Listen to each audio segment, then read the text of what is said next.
Poucos homens poderão se vangloriar de terem nascido de uma chuva de ouro. O herói deste conto, no entanto, pode, e é sobre ele que vamos agora falar. Acrísio, rei de Argos, tinha uma bela filha chamada Danae. Um dia, este poderoso rei foi consultar-se com um oráculo e recebeu dele o aviso de que sua filha jamais deveria ser mãe, pois o filho nascido de suas entranhas provocaria um dia a morte do próprio soberano. Temendo que essa profecia viesse a se realizar, o rei mandou prender então a sua filha numa inacessível torre de bronze, certo de que ali nenhum pretendente poderia alcançá-la. Acrísio, no entanto, se esqueceu do volúvel Júpiter que um dia, ao enxergar do Olimpo a pobre moça debruçada à janela, apaixonou-se perdidamente por ela. Ora, para o pai dos deuses não existem torres inalcançáveis.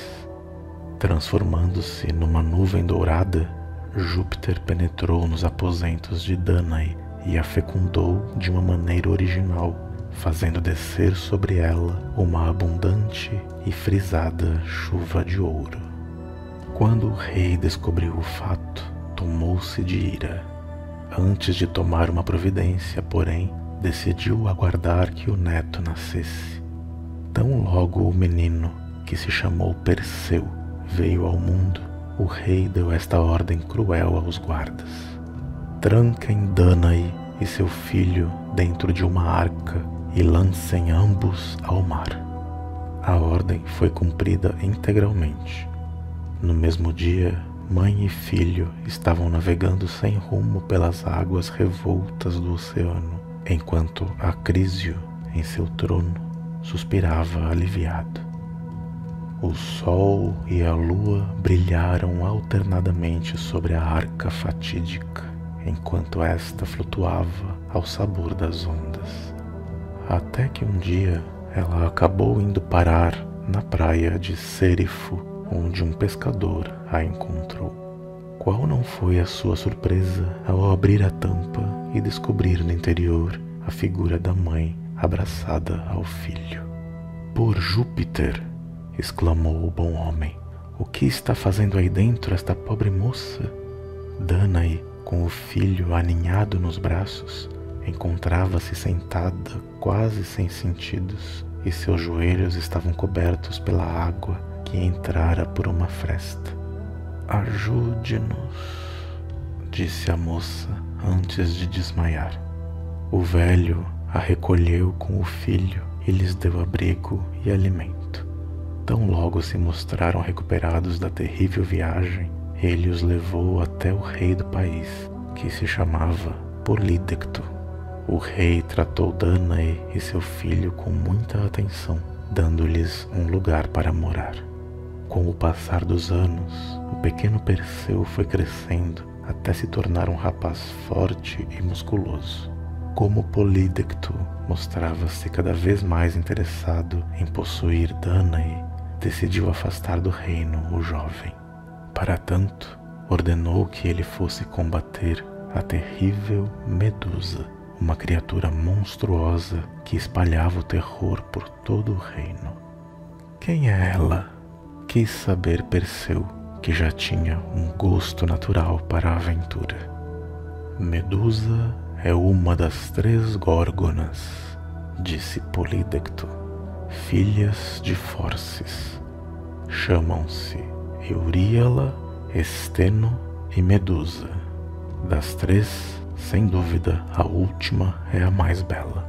Até algum tempo atrás, todas as mulheres tinham inveja da sua beleza, continuou a dizer Polídecto, em especial de sua bela cabeleira negra. Seus cabelos eram tão escuros e sedosos que pareciam fios da noite a escorrer sobre seus ombros.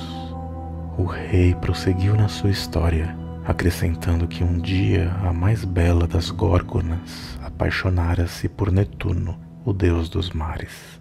Certa vez, tendo marcado um encontro amoroso com ele num dos templos de Minerva, acabara provocando a ira da deusa.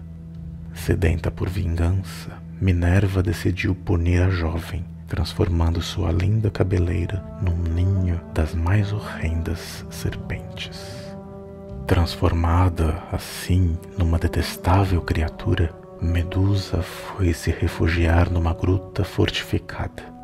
Dizia-se que possuía agora o dom de transformar em pedra todo aquele que a encarasse, e que este era seu maior deleite, desde que fora alvo da nefasta transformação. Perseu, tendo ouvido o relato do rei, decidiu aceitar a missão, embora ciente de todos os perigos.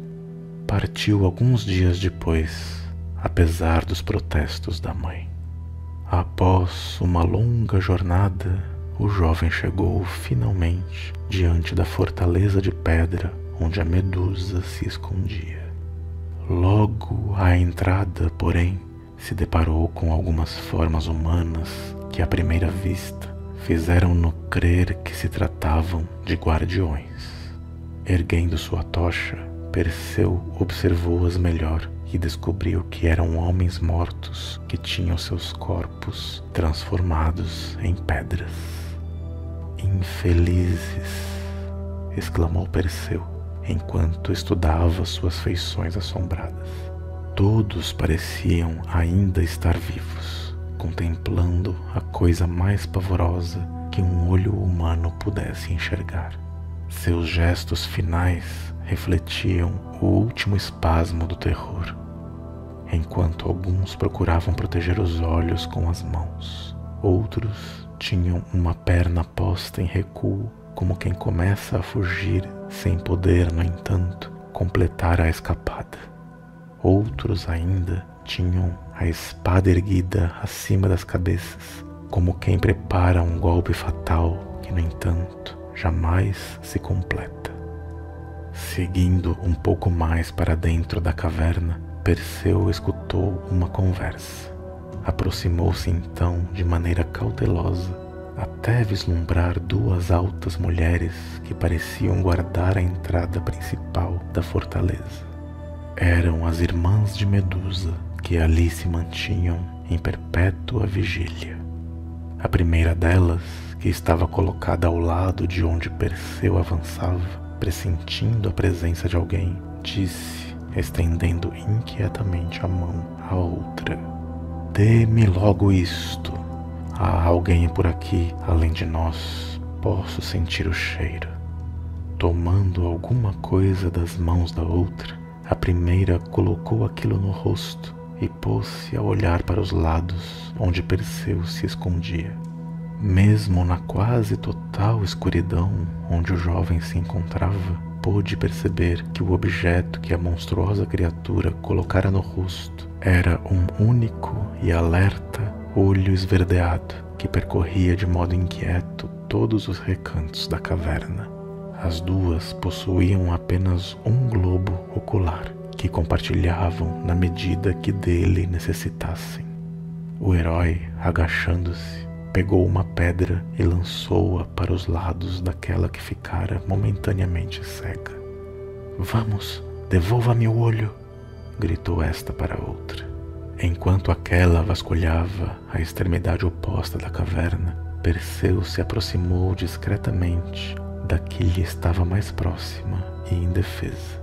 Sacando sua espada, foi fácil cortar a cabeça da sinistra criatura, que deu ainda um grito de alerta à irmã. "Mana, me dê o olho!" disse ela antes de cair morta ao chão. A outra, apavorada, o tirou da cara e o estendeu no vazio. "Obrigado", disse Perseu, pegando o olho com uma das mãos, enquanto com a outra desferia sobre o pescoço da vítima um golpe certeiro de sua espada afiada. A segunda das temíveis górgonas caiu ao chão, sem cabeça e sem olho.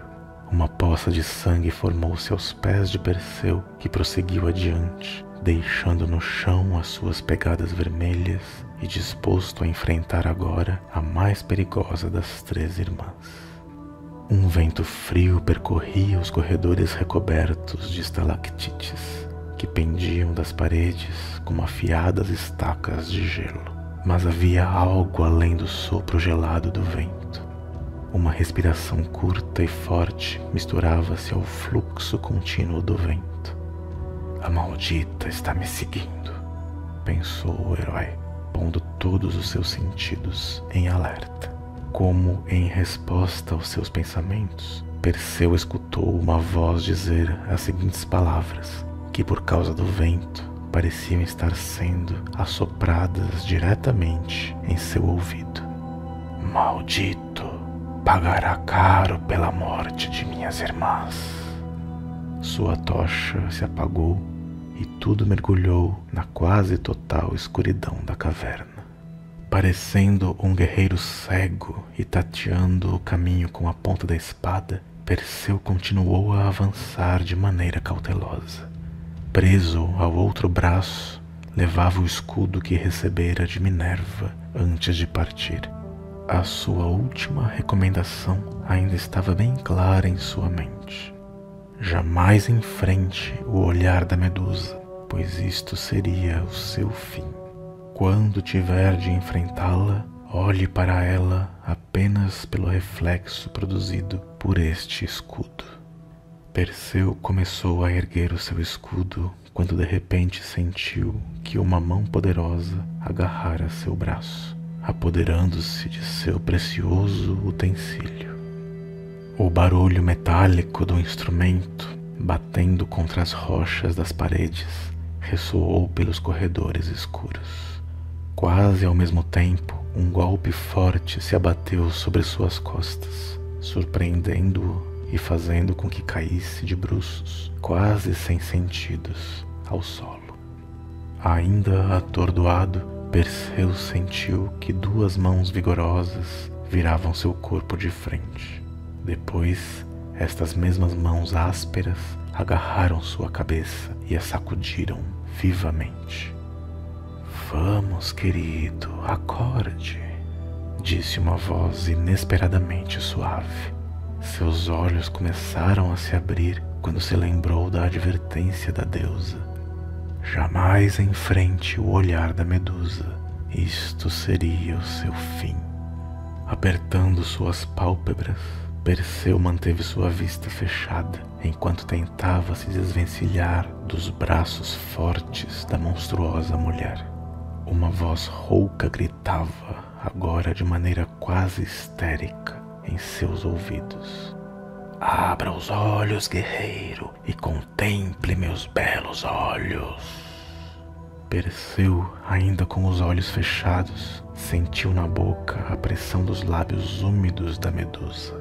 O hálito frio e fétido que aspirou lhe deu a ideia de que a própria morte o estivesse beijando.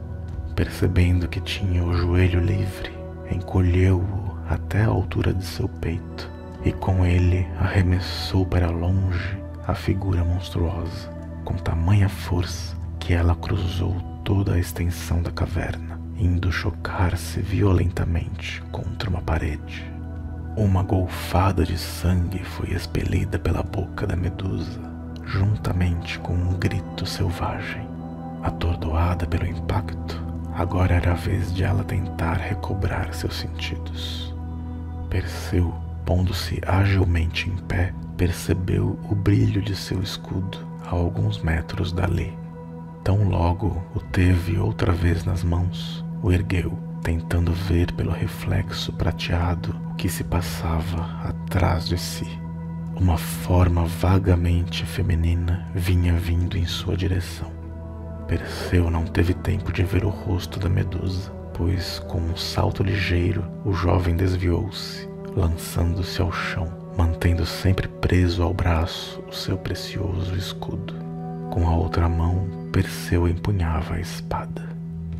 Você morrerá como todos os outros, disse a Górgona confiante, e colocarei depois a sua estátua bem no centro de minha caverna. Perseu manteve silêncio, concentrado apenas em seus movimentos e nos movimentos da ágil criatura, que continuava a mover-se aos saltos. Para o herói, era extremamente difícil enfrentar uma adversária tendo de estar sempre de costas voltadas para ela, observando seus movimentos nervosos apenas pela refração do escudo. Por um instante, a criatura desapareceu, até que o rosto inteiro da Medusa surgiu repentinamente, novamente no espelho que Perseu tinha diante dos olhos. Seu rosto pálido era uma máscara de onde sobressaíam 2 olhos de pupilas horizontais, como os dos répteis, e que brilhavam iluminados pela ira. Acima deles, as serpentes se agitavam, espichando para fora das bocas suas línguas fendidas e arremessando seus corpos em botes rápidos, que somente a distância impedia que se tornassem fatais. Antes, porém, que ela pudesse lhe fazer algum dano, Perseu fechou os olhos e girou seu corpo com extrema velocidade, arrancando com um golpe certeiro da espada a cabeça da Medusa. Voltando-se para o corpo que tombara no chão, já sem o auxílio do escudo, Perseu viu, surpreso, surgir do sangue que jorrava em abundância do pescoço da criatura um belo e alvo cavalo alado, que se chamaria Pégaso e se tornaria famoso por auxiliar outro herói, Belerofonte, a derrotar a monstruosa Quimera. Montado sobre esse belo cavalo, Perseu guardou a horrenda cabeça decepada de Medusa e retornou para casa, satisfeito com sua vitória.